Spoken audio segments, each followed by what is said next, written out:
let's see here. We have Kendall on the line. Hi, Kendall. You are. Oh, hello. Sorry, I know this drill too well. Yes. How are you guys doing? Good. How are you? Good. So what I thought would be an interesting topic is, so I have always been monogamous, and recently I am now dating a girl who is poly. And the more that I've kind of educated myself about like polyamory and all of the different kinds of polyamory that you can practice, I have kind of realized how deeply ingrained into the queer community polyamory is. And I understand that there are a lot of straight people who practice the same thing, but my question was, I was wondering if anybody had any good guesses as to why it has such a strong relationship with the queer community.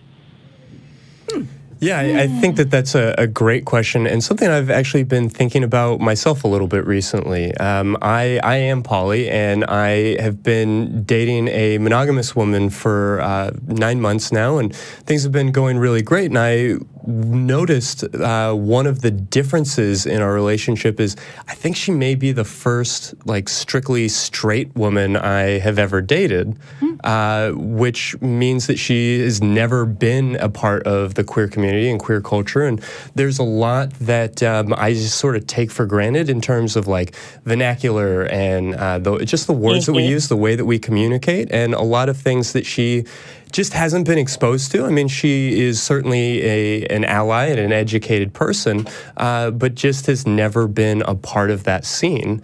So I think that it's a really interesting observation that you're making, because I do think that that's true. And I think the obvious answer is probably the most likely one, which is just that folks who are in the queer community have already had something of a coming out experience. They're more exposed to sex literature, to just the options of life, because they've had to sort of create their own path. Beyond that, though, what do y'all think?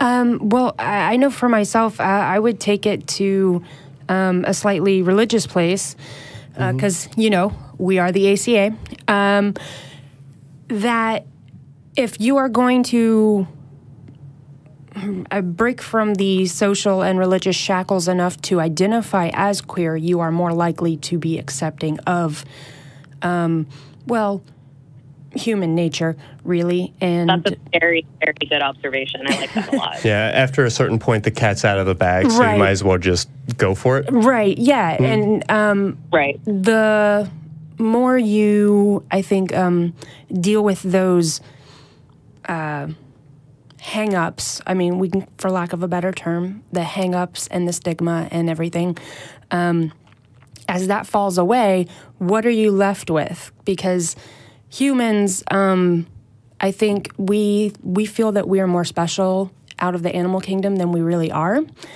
And the rest of the animal kingdom is polyamorous. The rest of the animal kingdom is transgender. The rest of the animal kingdom is bisexual. The rest of the animal kingdom includes these elements throughout. Yeah, and so does the human race. And when we, you know, get over our religious issues and our social stigmas, what we're left with is we are a part of the animal kingdom, and that's just natural. Yeah, that's also a really cool observation is, you know, people talk about how animals don't mate for life, but we never really consider that they're polyamorous. I think it kind of works both directions. I mean, I know that's the same thing in different words, but that's just not something that's ever, like, you know, attached to when we look at, like, animals and their sexuality and their, you know, mating habits. Yeah. Right. And I think it can work for humans from both directions. It can be that you start out, you know, discovering that you're bi or gay, and as you move through life, that leads you, as the two of you were both saying, to, hey, there are other options. I don't necessarily have to just go with the default, the societal default of monogamy. So, hey, let's check out poly. But it can work the other way around. Right. That was my story. I'm absolutely bi. But as I said, I was talking to the two of you before the show. I had a 26-year very vanilla marriage that, you know, I was straight. And as I opened the marriage a couple years into that, it was like, hey, I've already taken one step outside of societal expectations. So if I'm no longer just accepting default, what's been given to me, what other boundaries do I have? And a variety of explorations happened, and one of them was, oh, hey, check it out, I'm actually bi. So Yeah, I think that makes total sense to me because there's more opportunity for exposure. I mean, you said that you got into the kink community because of one of your partners. Yes. And if you lock it down at 25 that you're only going to have one partner for the rest of your life, then that's not a lot of life. Yeah. That's number one. That's number one. But yeah, you have so much less exposure, so fewer opportunities to meet people. And I mean, that's true of the type of sex that you're having, of the people you're having it with. I mean, but that's also true of just the sports that you watch or the music that you listen to. I mean, every new person I've dated has brought with them their own backstory and their own collection of their favorite bands and writers and everything else. And so that exposure, I think, is a big part of it. absolutely. One of my partners right now has, he was shocked and dismayed to discover that I have no background in heavy metal music at all. I know nothing about metal, just the way I was brought up. I had no exposure. And he's a huge metal fan. So I said, okay, fine, so teach me. And he's been giving me my very own one-person survey course of metal. And never would have had that in my life. It's not all craft work all the time? No. And oh, sorry. I was just going to real quick respond to someone in the chat, just because someone suggested vanilla with no sprinkles. Yes, with sprinkles. Starting to put a little more sprinkles on top. Just dashes of flavor. What I was going to ask is, Megan, do you identify as poly or monogamous or? Right now, I am kind of in a very interesting questioning, maybe? Questioning transitional point. So I honestly don't have an answer right now. Yeah, I'm sorry. That was super personal. The only reason I asked is because I was going to say if I didn't want to leave you out of the discussion because my next question was going to be, as people who are experienced in like a poly dynamic, one thing that I'm kind of having to overcome in my new relationship is jealousy. And I know that that it happens, right, in polyamorous relationships. And I also believe there's a big difference between like possessive behavior and feeling the emotion of jealousy. So I'm not talking about possessive behavior. But one of what I am always looking for tips for is what are some of the ways that you guys overcome jealousy in your polyamorous relationships or with your partners? Oh, Lord.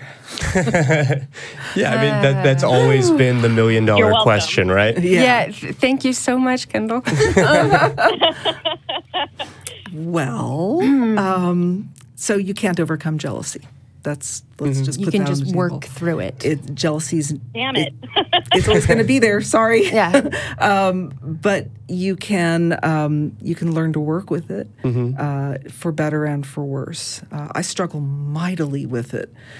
Not in all situations, not with all partners. At the moment, I have a partner who elicits almost zero jealousy from me, and yet I'm engaged to him. I love him deeply. We live together. I feel just almost no jealousy and 100% compersion with him. I have another partner who I am madly in love with, don't live with, and he brings me all the jealousy through no ill effort on his part whatsoever. He's doing nothing that is not within our agreements as a couple. It's all me. And you always have to look at jealousy is not a standalone emotion. it doesn't exist in a vacuum by itself. It's a layer that is sitting on top. It's the accessible, touchable layer for an emotion that lives underneath, which usually is fear, sometimes is anger. It's a negative emotion that you're uncomfortable with, and you rename it jealousy. In this case, I know what it is. It's a big fat wad of insecurity.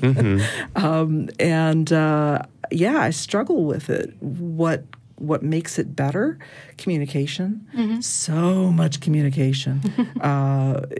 Finding ways to feel secure, which is, to some degree the job of both partners. But ultimately, my jealousy is mine. It belongs to me. It is not his. Right. It is not his job. Right. I'm responsible for doing the work that is needed to work on my own insecurities, to work on what in my past, in my childhood, we're going to get all Freudian, led me to feel insecure enough that I'm experiencing that I'm triggered by, this particular partner in that way. That's my job. It's also my job, though, to not hide it from him, to tell him that I'm going through it, so that he's at least aware of why I'm acting squirrely, and I am acting squirrely about it. Yeah. So on the topic of communicating your jealousy with a partner, because again, this is totally brand new to me, is that something that, like, if one of your guys' partners came to you and said, I'm feeling jealous, like, for whatever reason, you're spending more time with this partner, or like, I'm not getting enough this or that, is that off-putting? I think I would say that in the sense that communication is important, that, yeah, it's good to acknowledge and to get that information out there and to acknowledge it. It's much better than, that somebody's just avoiding your calls and you don't know why. But where it gets tricky is when there's like an unstated obligation that comes with it. And that's where it becomes problematic. I can tell my partner, hey, I'm feeling jealous, but I would never want them to feel like, now that's your problem. I'm feeling jealous, now you fix it. I can express my emotions and I can talk about how I'm feeling, what I'm thinking, what I'm doing. But if it ever becomes coercive, if it ever starts to put pressure on them to change their behavior, to be something that they're not, or to do things differently in any way, then that's where it becomes problematic. And it's not that you can't ask for things. You can certainly say, I had the worst possible day. I am feeling really shitty about the idea of you going on this date or doing this thing. And, could you do something to reassure me? But as we talk about with anything else, it's not really a question if there's no opportunity to select between different answers. If you're telling somebody that I'm jealous and you're going to fix it, that's very different than saying I'm having this experience and can you please help me with it? Or just, I'm having this experience right now, just so you know why I might be acting weird. This is the reason. You don't need to do anything. This is something I'm working through myself, but just so that you are aware, this is happening. So sorry. Yeah, well, I just wanted to make sure that you walked away from this with something a little bit actionable. Definitely. Yeah, so that being said, we can talk around the idea all night, and I do think it's important to remember that even these emotions that we label as negative, grief, pain, these different things, pain is something that evolution worked out on purpose. If we can anthropomorphize a little bit, pain is useful and jealousy can be useful. It's uncomfortable and it's unpleasant, but it is something that's you wouldn't necessarily want to take a pill to get rid of it. You want to sort of acknowledge that its value and try to sort out where that emotion is coming from. A great way to do that is the Jealousy Workbook. The author's name is escaping me at the moment. Of course, always do your homework whenever you're approaching a big lifestyle change or choice, like, opening up a relationship or getting involved with somebody who is polyamorous. More than two is kind of the gold standard, I think, among a lot of poly folks. Ethical Slut, also a very popular book. Yeah. But in particular, the Jealousy Workbook is, I think, a good place to get a fix on yourself and what you can be doing. Yeah, thank you. That's a super helpful resource. And seek the support of other poly people as well. Absolutely. That's what you guys are here for, right? Yep. There's a group that meets twice a month that does a Poly 101 twice a month, and they always have a topic to discuss, but new folks can come in and just say, I've got this issue and I want to talk about it. And it kind of functions as de facto group therapy for polys. So that's a resource. Yeah, so get out there, get into community, find your local groups. I mean, certainly we don't want to conflate polyamory with kink, although we acknowledge that there is a lot of overlap. But in a lot of the same ways that we're talking about, you can get involved. Yeah, so that's, I guess poly wouldn't even be considered part of the kink community. I don't know. Big overlap. I had just gotten through being totally comfortable being a lesbian, and now I'm like, oh, a new thing. Oh, shit. Like, I just got hit by a brick wall, you know. It's always something new. Yeah, good luck. Yeah. There's a lot to enjoy and explore. And, you know, I think Lily said really beautifully about how this is all just a journey. And there are no points. There's no rush to get anything figured out. The fun of it is the fun of it. You know, there's no achievement that you're trying to unlock. You're just here living your life, looking to have the best possible time that you can. And hopefully some of these books and this community and these other resources can be a part of making this a richer, more fun experience, because this is it. This is what we've got. You have a life. Yeah. Try to enjoy it. One day you're going to die. So if it's making you miserable, Change it think up. about that. Yeah, change it up. Yeah.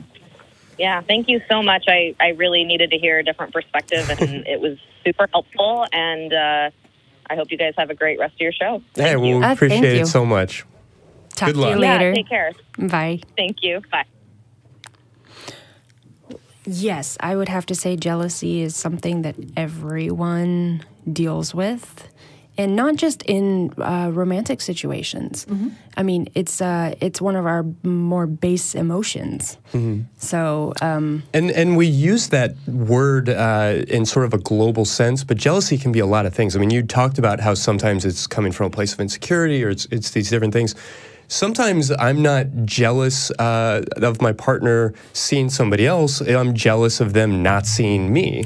Exactly. You know, it's that fear of missing out jealousy, which is a little bit different. That's the difference between jealousy and envy. Those are two very distinctly different things. Jealousy is, you have that, I don't have that, I don't want you to have that. Envy is, you have that and I don't have that, and I also want that. I wanted some of that. I want to take it away from you. I just also want it. That's envy. And I feel envy, I think, more often than I actually feel jealousy. But my default is to assume that negative feeling is jealousy. And I rush right there, and I'm uncomfortable and unhappy about it, and sometimes make others uncomfortable and unhappy about it. But when I stop and really look at it, it's like, do I want the other person who I think is getting all the goodie to not have the goodie? No.